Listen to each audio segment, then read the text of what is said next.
सो आप सबको जय यीशु की और उस खुदा का धन्यवाद हो जिसने हमें एक बार और मौका दिया है हम उसके वचनों से कुछ सीख पाए, कुछ समझ पाए और उस परमेश्वर को महिमा दे पाए। आज मैं आपके साथ बात करने वाला हूं नई सृष्टि की, नई सृष्टि के बारे में जो प्रभु यीशु मसीह ने हमें बनाया है। दूसरा कुरिन्थियों 5:14 से लेके 17 तक। दूसरा कुरिन्थियों 5:14 से क्योंकि मसीह का प्रेम हमें विवश कर देता है, इसीलिए कि हम यह समझते हैं कि जब एक सब के लिए मरा तो सब मर गए, और वह इस निमित्त सब के लिए मरा कि जो जीवित हैं वे आगे को अपने लिए ना जिए, परंतु उनके लिए जो उनके लिए मरा और फिर जी उठा। अतः अब से हम किसी को शरीर के अनुसार ना समझेंगे। यद्यपि हमने मसीह को भी शरीर के अनुसार जाना था, तो भी हमसे उसको ऐसा नहीं जानेंगे।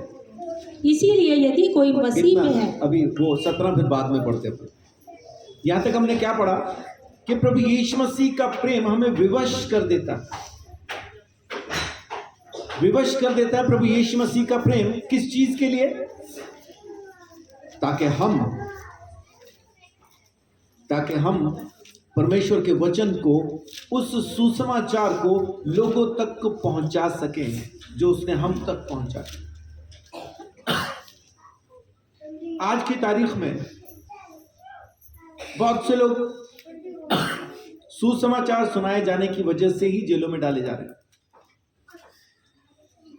उन्हें उनके घर में आके पीट दिया जाता। बहुत से लोग ऐसा कर रहे हैं, लेकिन तो भी सुसमाचार सुनाने वाले लगातार सुनाए रहे। कारण क्या है कि परमेश्वर का प्रेम हमें विवश कर देता है। वो जो प्रेम उसने मुझसे किया, ये मुझे विवश कर देता है कि मैं दूसरों को भी जाके बताऊं कि तुमसे भी वही प्रेम वो परमेश्वर करता है जो उसने मुझ पापी से किया है। और फिर अगली आयतों में क्या लिखा है कि अब से हम ऐसा न समझेंगे, है ना। ये वाली आयत दोबारा पढ़िए तो 16 वाली। अतः अब से हम किसी को शरीर के अनुसार ना समझेंगे। अब ये वचन क्या बोल रहा है यहाँ पे कि जो इंसान हमें मिलेंगे, हमारे आसपास जो इंसान होंगे, हम उन्हें उनकी शारीरिक दशा से नहीं समझेंगे। शारीरिक दशा में हो सकता है कि वो बहुत पापी हो, बहुत बदनाम हो, लेकिन अब से हम उनको वैसा नहीं देखेंगे। और यहां पे यहूदियों को एक खास बात वो क्या बताता है कि अब तक हम मसीहा को भी वैसा ही देखते थे ना, अब उसको वैसा नहीं देखेंगे। यीशु को जैसा हम पहले देखते थे वैसा नहीं देखेंगे, बल्कि अब वैसा देखेंगे जैसा वो है। क्योंकि यहूदी यीशु को मसीहा मान नहीं पा रहे थे, एक्सेप्ट नहीं कर पाते थे। उनके अंदर अभी भी वही चल रहा था कि मसीहा तो दाऊद के खानदान से आएगा, का मतलब है कि वो एक राजा के जैसा पैदा होगा। और ये तो बड़ई के घर में पैदा हुआ है, ये वो मसीहा हो ही नहीं सकता। और इतना तो आपको पता होगा कि यूसुफ जिसके साथ माता मरियम की मंगनी हुई थी, वो कौन से खानदान से था? दाऊद के खानदान से। और माता मरियम कौन से खानदान से थी?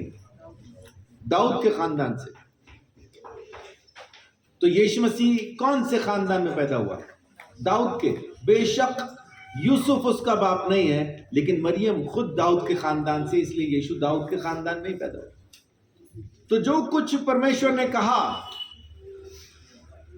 उसको उसने पूरा किया। लेकिन यहूदी यीशु मसीह को मसीहा समझ नहीं पा रहे थे, क्योंकि वो राजा के जैसा नहीं आया था, वो तो एक बड़ई के जैसा, एक आम इंसान के जैसा आया था। लेकिन पौलुस अभी यहां पे क्या कह रहा है कि परमेश्वर का प्रेम हमें विवश कर देता है कि हम लोगों को जाके सुसमाचार सुनाएं, और अब के बाद हम लोगों को वैसा नहीं देखेंगे जैसा पहले देखते थे। शरीर के हिसाब से नहीं देखेंगे। शरीर में हो सकता है कि उनकी जिंदगी के अंदर बहुत सारी ऐसी कमियां हो, बहुत सारी ऐसी बातें हों जो आपको लगे कि ये तो परमेश्वर के लोग नहीं करते हैं, ये क्यों कर रहे हैं। लेकिन असल में यहाँ पे पौलुस जो कहना चाहता है वो ये कहना चाहता है कि अब से हम उनको वैसा देखेंगे जैसा मसीह ने उनके लिए कर दिया। माने वो एक जो सबके लिए मरा ताकि सब उसमें मर जाएं, वो एक जो मुर्दों में से जी उठा ताकि सब उसमें जिंदगी पाएं। आमीन। और पौलुस इस चीज को बहुत अच्छे से समझा के बताना चाहता है कि अब तुम अनंत जीवन में प्रवेश करोगे नहीं। जिस रोज तुमने बपतिस्मा लिया, जिस रोज तुम यीशु मसीह के साथ मरे और जिस दिन तुम मुर्दों में से जी उठे, तुम्हारा रिश्ता यीशु मसीह के साथ हो गया और तुमने अनंत जीवन में प्रवेश कर लिया। बहुत बार हमें बैप्टिज्म का महत्व समझ में नहीं आता। बहुत से लोग उदाहरण देते हैं, वो डाकू भी तो मरा, उसने कौन सा बपतिस्मा लिया, वो भी तो परमेश्वर के राज्य में जाएगा। अभी तक यीशु मसीह मुर्दों में से जी नहीं उठा था, अभी यीशु उसके साथ मर ही रहा था। लेकिन उसके बाद जब वो मुर्दों में से जी उठा तब यीशु कहता है बपतिस्मा देना। अब बपतिस्मे का मतलब क्या है? यीशु मसीह के साथ गाड़ दिया जाना। और जैसा यीशु मुर्दों में से जी उठा है वैसे ही उसके साथ जिंदा हो जाना, आत्मा में जी उठना, एक नई सृष्टि बन जाना। आमीन। देखिए रोमियो 6 अध्याय, मेरा ख्याल उसकी 3री आयत है।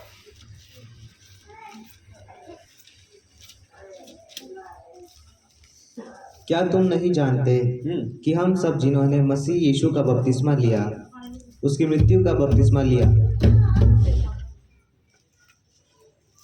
क्या तुम सब नहीं जानते कि हम जितनों ने मसीह यीशु का बपतिस्मा लिया हमने उसकी मौत का बपतिस्मा लिया? आगे पढ़िए। अतः उस मृत्यु का बपतिस्मा पाने से हम उसके साथ गाड़े गए, ताकि जैसे मसीह पिता की महिमा के द्वारा मरों में से जिलाया गया, वैसे ही हम भी नए जीवन की सी चाल चले। आमीन। उसके साथ गाड़े जाएं और उसके साथ जिंदा हो जाएं। और जब हम उसके साथ गाड़े गए और उसके साथ जी उठे तो अब हम नई सृष्टि हैं, नया जीवन है, सब कुछ नया हो गया, अब कुछ भी पुराना नहीं रह गया। तो अब इंसानों को भी उनके कामों के हिसाब से, उनके शरीर के हिसाब से नहीं देखेंगे, और यीशु को भी अब वैसा नहीं देखेंगे जैसा यहूदियों ने देखा। अब लोगों को भी नई सृष्टि के साथ देखेंगे और यीशु मसीह को भी मसीहा के तौर पे देखेंगे, खुदा के बेटे, आज की तारीख में हमारे खुदा के तौर पे देखेंगे। आमीन। क्या प्रभु यीशु मसीह सदा के लिए, हमेशा के लिए खुदा है, या एक टाइम ऐसा आएगा जब वो अपने आप को खुदा के अधीन फिर से कर देगा?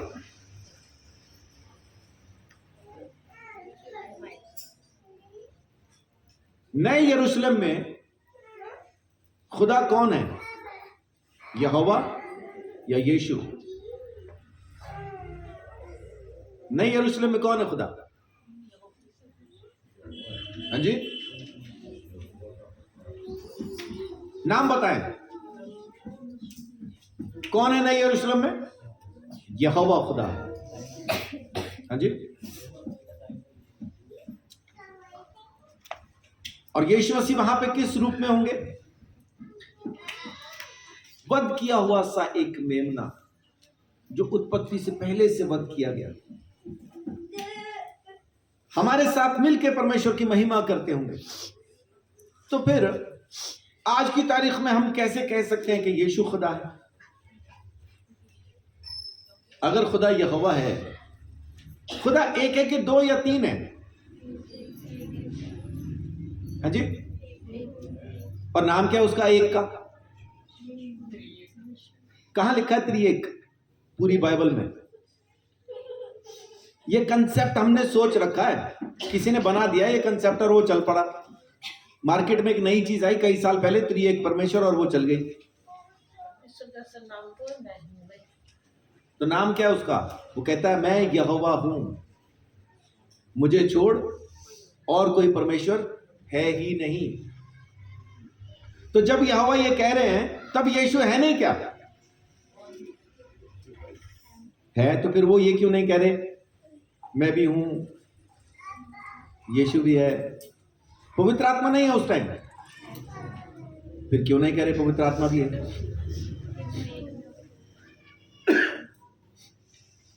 एक ही परमेश्वर है, उसका नाम है यहोवा। तो यीशु मसीह को हम परमेश्वर क्यों कह रहे? फिर निकालिए मेरे साथ पहला कुरिन्थियों 15 अध्याय।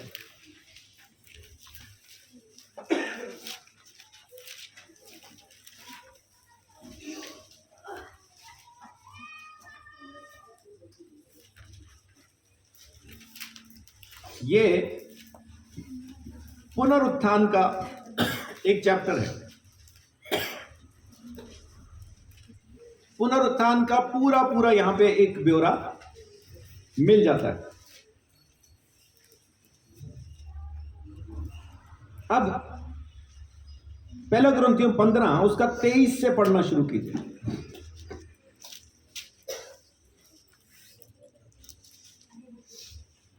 परंतु हर एक अपनी अपनी बारी से पहला फल मसीह, फिर मसीह के आने पर उसके लोग। ये पुनरुत्थान की बात चल रही है। सबसे पहला कौन? मसीह, और उसके बाद मसीह के आने पर मसीह के लोग। जब यीशु आएगा तब पुनरुत्थान होगा, सारे के सारे जी उठेंगे। जी। इसके बाद अंत होगा।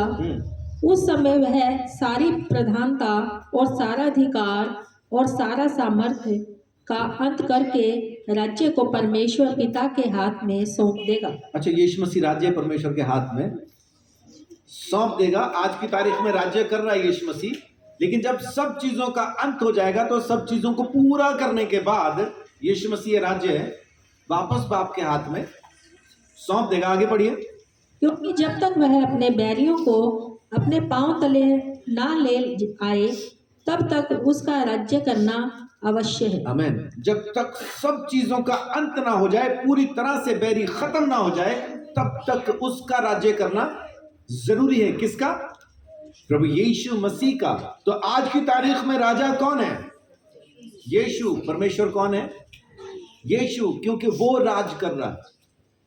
तो फिर यहोवा कहां है? पढ़िए आगे। सबसे अंतिम बैरी जो नष्ट किया जाएगा वह मृत्यु है, क्योंकि परमेश्वर ने सब कुछ उसके पांव तले कर दिया है। किसने? देखिए, परमेश्वर ने किसके पांव तले कर दिया सब कुछ? यीशु मसीह के। यहां पे फिर से परमेश्वर सब कुछ यीशु के पांव तले कर रहा है ना? आगे पढ़िए।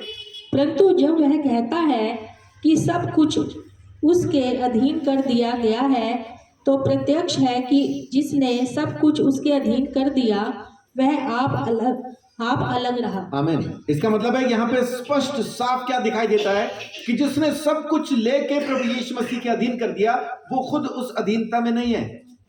परमेश्वर उससे अलग है। यानी यीशु मसीह हर चीज पर राज तो कर रहा है, लेकिन परमेश्वर पर राज नहीं करता।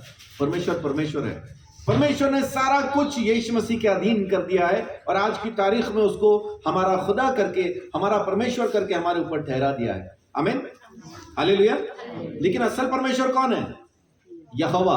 आज की तारीख में हमारा परमेश्वर कौन है? यीशु। क्यों? क्योंकि परमेश्वर ने सारा अधिकार यीशु मसीह को सौंप के हर चीज उसके अधिकार में कर दी है।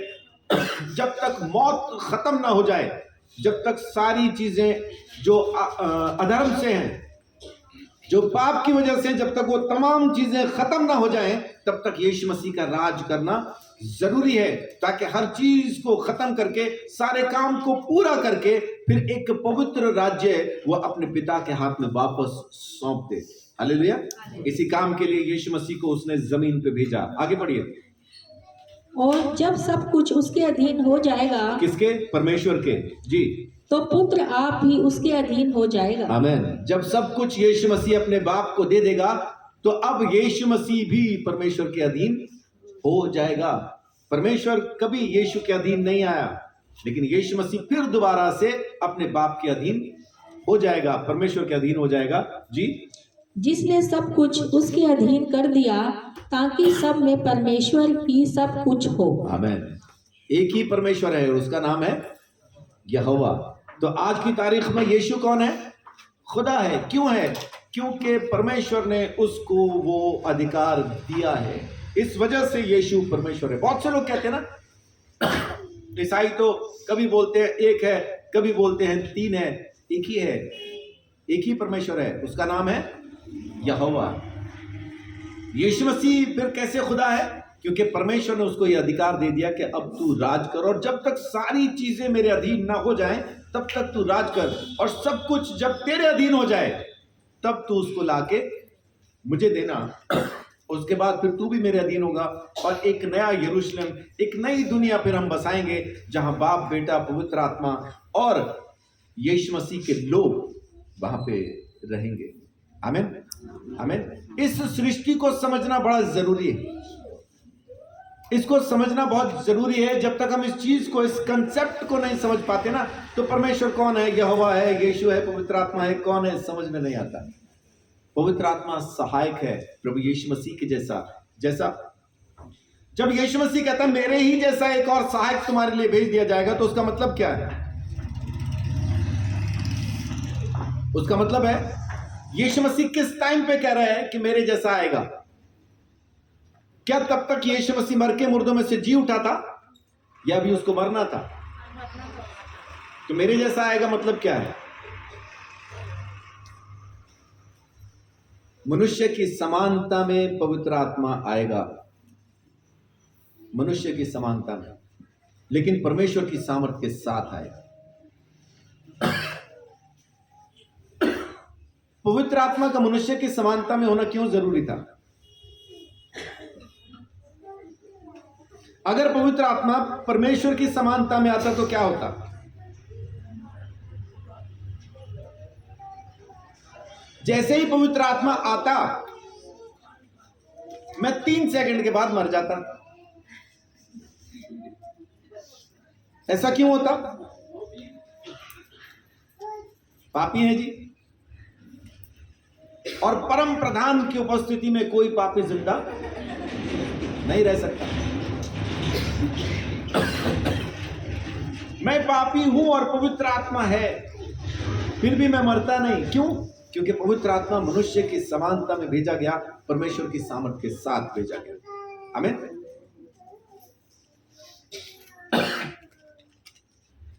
अब समझने की बात यह है कि अब जब हम नई सृष्टि हैं, तो फिर अब कैसे हैं? अब पढ़िए 17 है।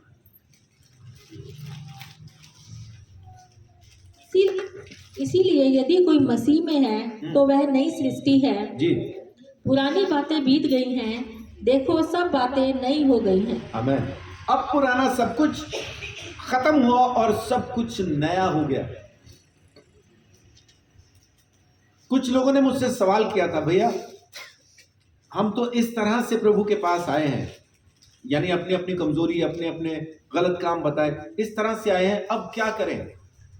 क्योंकि अब ना तो छोड़े बन रहा है ना रहे बन रहा है, तो करें क्या? मैंने बोला कोशिश करें कि अगर आप उसमें से आज़ाद हो जाएं तो, नहीं तो अपने मन में ये दोष लगा के नहीं घूमना कि ऐसा है, क्योंकि जैसे आप आए थे ना, परमेश्वर ने आपको वैसा ही स्वीकार किया। लेकिन अगर आपको ये लग रहा है कि नहीं, उस चीज की होने की वजह से मैं परमेश्वर के साथ अच्छे से नहीं जी पा रहा हूं, तो जाने दीजिए, छोड़ दीजिए, फिर निकल आइए, क्योंकि सब कुछ नया हो गया, पुराना कुछ भी बाकी नहीं रहा। स्वभाव नया हो जाता, आदतें नई हो जाती, बातें नई हो जाती, देखने का नजरिया बदल जाता, सब चीजें नई हो जाती हैं, पुराना कुछ नहीं रहता। आज परमेश्वर हमसे यही बात करना चाहता है कि मैं तुम्हारा सब कुछ पुराना खत्म कर चुका हूं, तुम्हारे अंदर पुराना कुछ बाकी नहीं रहना चाहिए, नए हो जाओ। आमीन। प्रभु यीशु मसीह के नाम में नए हो जाओ। आमीन। सोच में, कामों में, हर चीज में नए हो जाओ। मैं तो ऐसा ही हूं, बचपन से वैसा ही हूं, वो छोड़ दीजिए, क्योंकि पुरानी बातें बीत गई, पुराना कुछ भी बाकी नहीं रहा। यीशु मसीह के साथ मर गया वो जो पुराना था। ये नया जन्म है, ये नई सृष्टि है, ये नई बातें, नई चीजें। निकोदेमुस यीशु मसीह के पास आए, यूहन्ना 3 अध्याय में और तीसरी आयत देखिए क्या कहती है।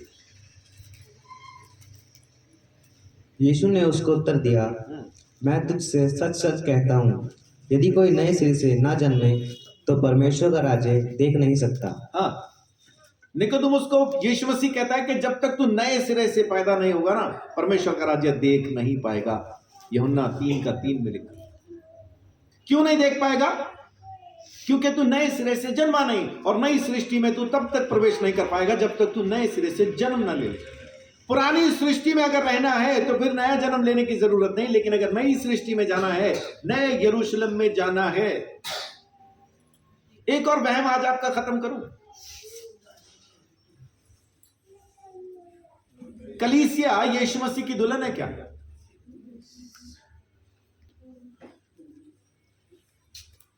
यीशु कलीसिया का क्या है? सिर है। हम क्या है? बदन। तो यीशु मसीह सिर है तो नीचे बदन औरत का है क्या?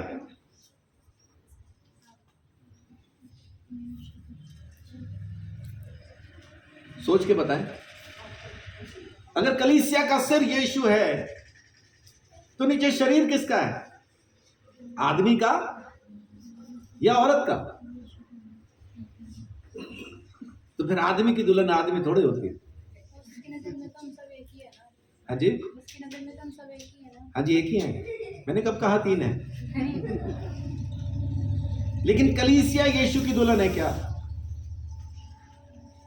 मैं यही सुनता आता हूं शुरू दिन से।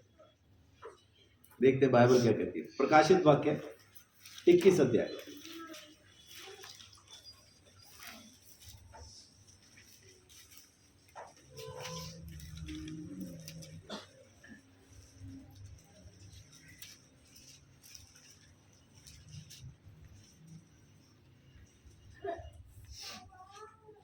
उसकी दूसरी आयत पढ़िए।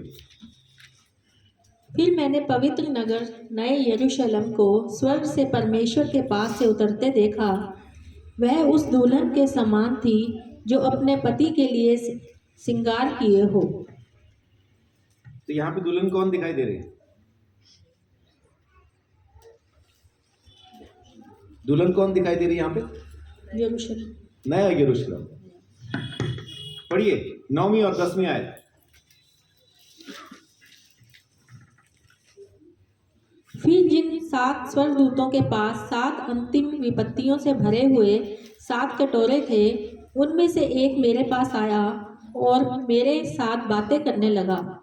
इधर आ, मैं तुझे दुल्हन अर्थात मेमने की पत्नी दिखाऊंगा। यहां पे स्पष्ट लिखा है ना, दुल्हन दिखाने वाला है, मेमने की पत्नी दिखाने वाला है। मुंह दिखाई होनी है, सब लोग निकाल लो शगुन।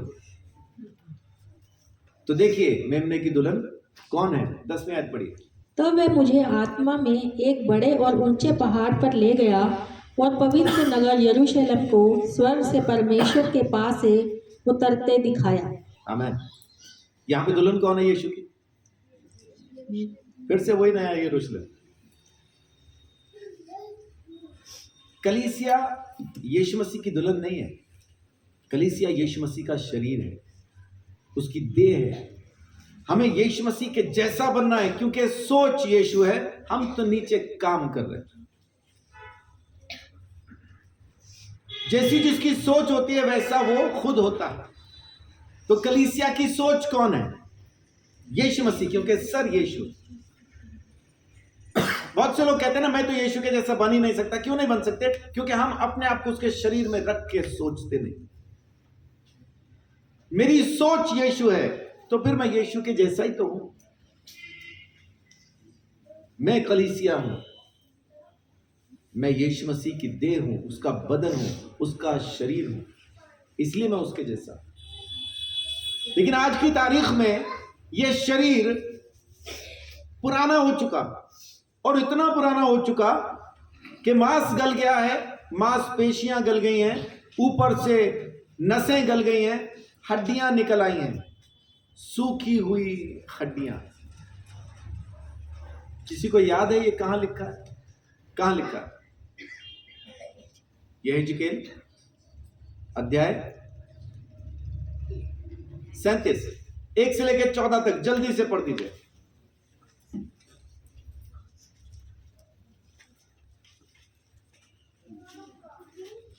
सूखी हुई हड्डियों की तराई। 37 का 1 से 14। जल्दी जल्दी। यहोवा की शक्ति मुझ पर हुई और वह मुझ में अपना आत्मा समवाकर बाहर ले गया और मुझे तराई के बीच खड़ा कर दिया। वह तराई हड्डियों से भरी हुई थी। तब उसने मुझे उनके चारों ओर घुमाया और तराई की तह पर बहुत सी हड्डियां थी और वे बहुत सूखी थी। तब उसने मुझसे पूछा, हे मनुष्य के संतान, क्या ये हड्डियां जी सकती हैं? मैंने कहा, हे परमेश्वर यहोवा, तू ही जानता है। तब उसने मुझसे कहा, इन हड्डियों से भविष्यवाणी करके कह, हे सूखी हड्डियों, यहोवा का वचन सुनो। परमेश्वर यहोवा तुम हड्डियों से यूं कहता है, देखो मैं अब तुम में सांस समवाऊंगा और तुम जी उठोगी। आमीन। मैं तुम्हारी नसें उपजाकर मांस चढ़ाऊंगा और तुमको चमड़े से ढांपूंगा और तुम में सांस समवाऊंगा और तुम जी जाओगी और तुम जान लोगे तुम जान लोगे कि मैं यहोवा हूँ। मैं यहोवा हूँ। इस आज्ञा के अनुसार आमीन। मैं अब देखिए यहाँ पे क्या हुआ, जो भविष्यद्वक्ता है परमेश्वर उसको आत्मा में लेके गया और हड्डियों के चारों तरफ घुमाया। अब जो हड्डियों के चारों तरफ घूम रहा है, कौन घूम रहा है? भविष्यद्वक्ता माने परमेश्वर का वचन और परमेश्वर का आत्मा। परमेश्वर का वचन जब आदम को परमेश्वर ने बनाया तो किस चीज से बनाया था? मिट्टी से। आदम बनते ही जिंदा हो गया। क्या हुआ? परमेश्वर ने अपना, परमेश्वर का सांस क्या है?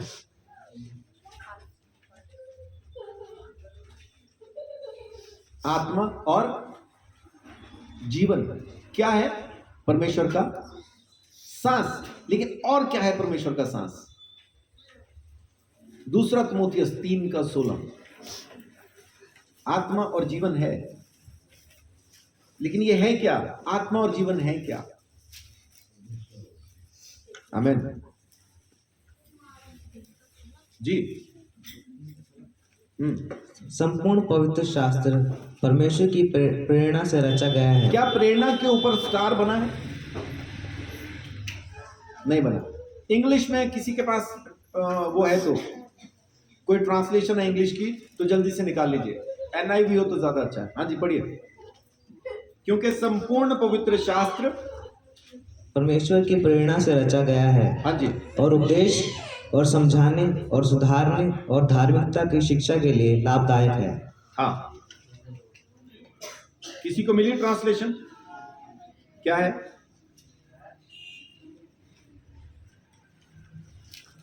देखिए यहां पे क्या लिखा है? All scripture is God breathed and is useful for teaching. English की ट्रांसलेशन कहती है कि संपूर्ण पवित्र शास्त्र परमेश्वर की श्वास से रचा गया। परमेश्वर की श्वास से, उसकी फूंक से, परमेश्वर के दम से रचा गया। तो आदम जिंदा कैसे हुआ? परमेश्वर के उस सांस से जो परमेश्वर का वचन है, जो जिंदगी है और जो आत्मा है। मेरे ख्याल से यूहन्ना 6 का 63।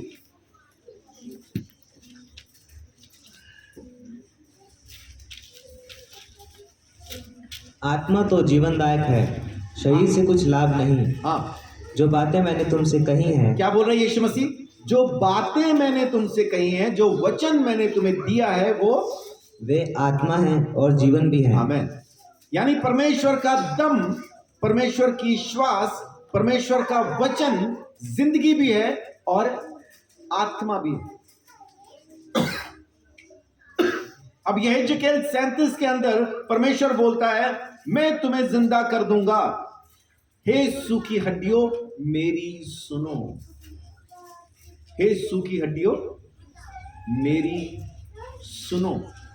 प्रभु यीशु मसीह ने, उस परमेश्वर ने हमें एक नया जीवन देने के लिए एक अद्भुत काम किया है। सुसमाचार की जो सेवकाई उसने हमें दी है ना, ये सूखी हुई हड्डियों को नई जिंदगी प्रदान करती है।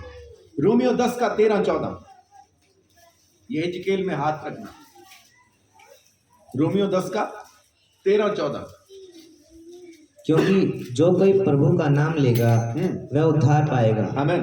फिर जिस पर उन्होंने विश्वास नहीं किया वे उसका नाम कैसे लें? कैसे लें? और जिसके विषय में सुना नहीं उस पर कैसे विश्वास करें? आमीन। और प्रचारक बिना कैसे सुने? हाँ, ये एक इंतजाम परमेश्वर ने किया सूखी हुई हड्डियों को नया बनाने का। रोमियो 10 का 13-14 कहता है कि जब तक वो वचन सुन ना लेंगे तब तक वो बचाए नहीं जा सकते, और अगर कोई जाके बताए ना तो सुनेंगे कैसे? और हम न जाने के 36 करोड़ बहाने बताते हैं। कपड़े धोने हैं, रोटी बनानी है, मम्मी गुस्सा होती है, पापा नाराज हो जाते हैं, हमारे पास 3600 बहाने। ये हड्डियां सूख के खत्म हो रही हैं। इन्हें इंतजार है कि आप आओगे और कभी आके इनको वो दम फूंक दोगे इनके अंदर जो इन्हें जिंदा कर देगा। परमेश्वर कहता है मेरी बात सुनो, मैं तुम्हें जिंदा कर दूंगा। मेरा वचन सुनो, मैं तुम्हें जिंदा कर दूंगा। लेकिन हमारे पास उतना टाइम नहीं है, हमारे पास उतना टाइम नहीं है। लेकिन परमेश्वर आपके इंतजार में बैठा नहीं रहता। उन हड्डियों को बचाने के लिए वो किसी ना किसी मुझ जैसे गधे को पकड़ ही लेता था। परमेश्वर बुलवाए तो गधा भी बोलता। इससे पहले कि पत्थर चिल्लाएं आप बोलें, इससे पहले कि पत्थर चिल्लाएं आप बोलें। वो खुदा पकड़ चुका, आप दौड़ नहीं सकते, खामोश रह सकते हैं, लेकिन क्या करेंगे? खामोश रह के करेंगे क्या? आखिर को तो बोलना ही पड़ेगा। तो अब से बोलना शुरू कीजिए, अब से बोलना शुरू कीजिए। तीमुथियुस 3 का 5 पढ़िए।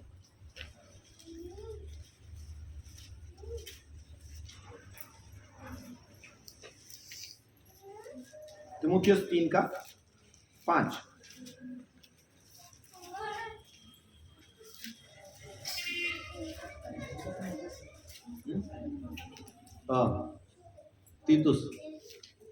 तीतुस 3 का 5।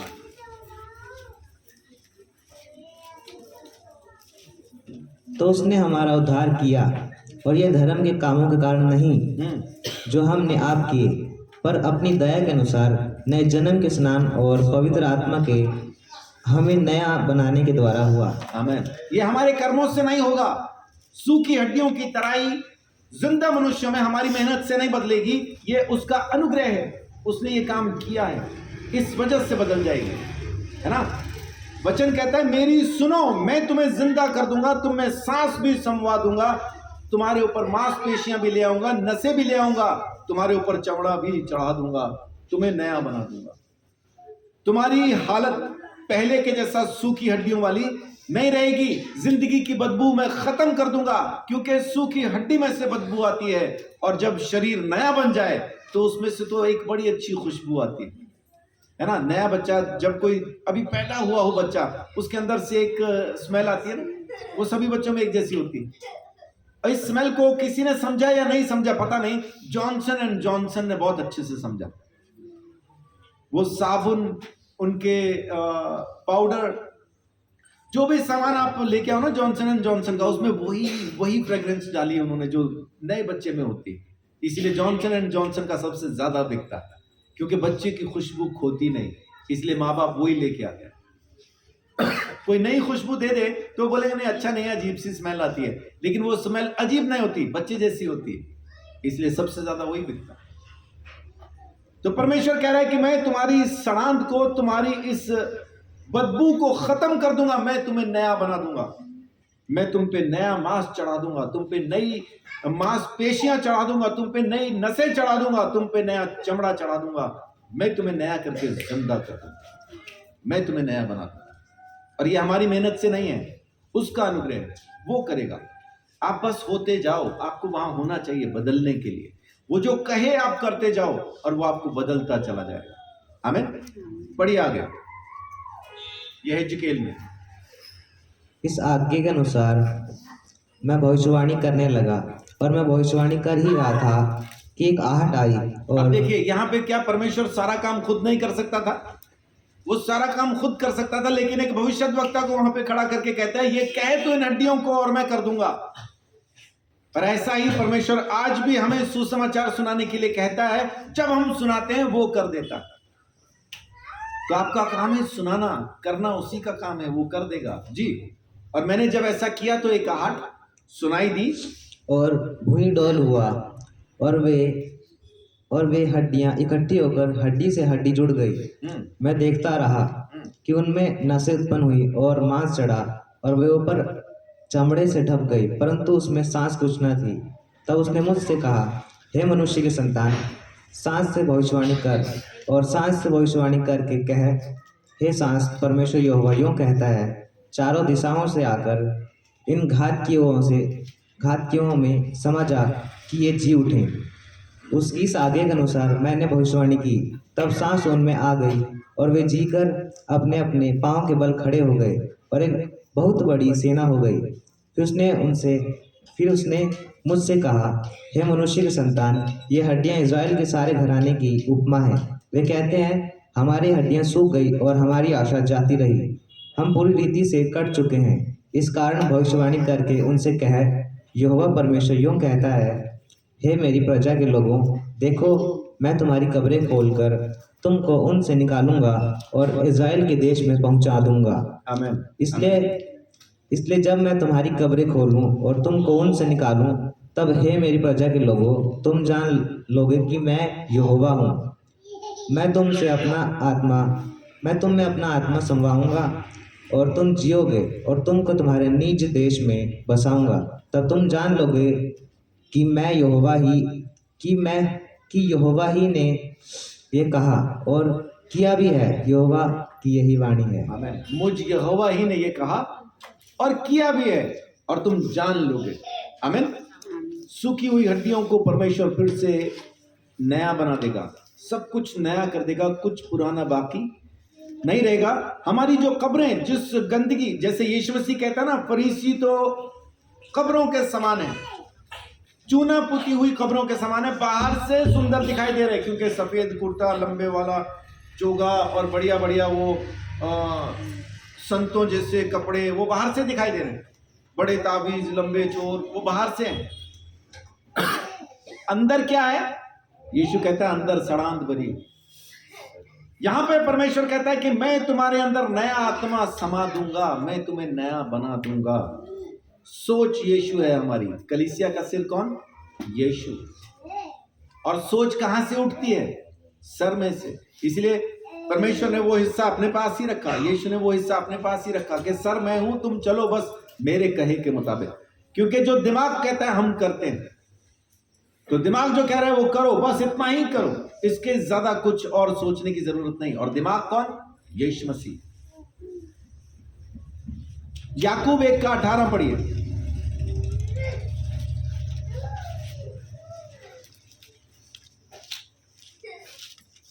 उसने अपनी ही इच्छा से हमें सत्य के वचन के द्वारा उत्पन्न किया, ताकि हम उसकी सृष्टि की हुई वस्तुओं में से एक प्रकार के प्रथम फल हों। आमीन। उसने अपनी इच्छा से ये काम किया है, हम नहीं कर सकते थे। और उसने क्या किया कि हमें जिंदा करके अपनी सृष्टि में पहला फल उसने हमें बना दिया। आमीन। ताकि हम उसके अनुग्रह के अंदर जिंदा रह सकें, जी सकें, परमेश्वर को महिमा दे सकें। और आखिर में फिर से यूहन्ना 3 अध्याय उसकी 5 और 6 देखिए, वहां पे क्या यीशु मसीह कहता है निकोदेमुस को नए जन्म के बारे में। यीशु ने उत्तर दिया, मैं तुझसे सच सच कहता हूँ, जब तक कोई मनुष्य जल और आत्मा से न जन्मे तो वह परमेश्वर के राज्य में प्रवेश नहीं कर सकता। क्योंकि जो शरीर से जन्मा वह शरीर है, जो आत्मा से जन्मा वह आत्मा है। आमीन। वचन कहता है, यीशु ने कहा कि जल और आत्मा दोनों से जन्म लेना जरूरी है। इसका मतलब कि परमेश्वर के वचन से भी हमने जन्म लिया और बपतिस्मा लेके प्रभु यीशु मसीह की मौत में भी हमने हिस्सेदारी की। दोनों चीजें ले ली, जन्म भी ले लिया यीशु मसीह के जैसा वचन के द्वारा, और यीशु मसीह की वो जो सूली वाली मौत है वो भी ले ली, और मुर्दों में से जी उठने का यानी पुनरुत्थान का अधिकार भी हमने ले लिया। और इस तरह से आज की तारीख में हम एक नई सृष्टि हैं, परमेश्वर के द्वारा नए बना दिए। नए बना दिए गए। तो अब क्योंकि हम नए हैं, इसलिए परमेश्वर के नए निजाम में, उसके नए इंतजाम में, उसकी नई व्यवस्था में चलना शुरू कीजिए। और वो व्यवस्था आत्मा का व्यवस्था है। परमेश्वर का आत्मा जैसा आपको सिखाए सीखिए, जैसा चलाए चलिए, जो कहे वो कीजिए, जो ना कहे यानी जिसके लिए मना करे वो मत कीजिए। और परमेश्वर इसी चीज से आपको बहुत आशीष, बड़ी बरकत देगा, अपने अनुग्रह के अंदर संभाल के रखेगा।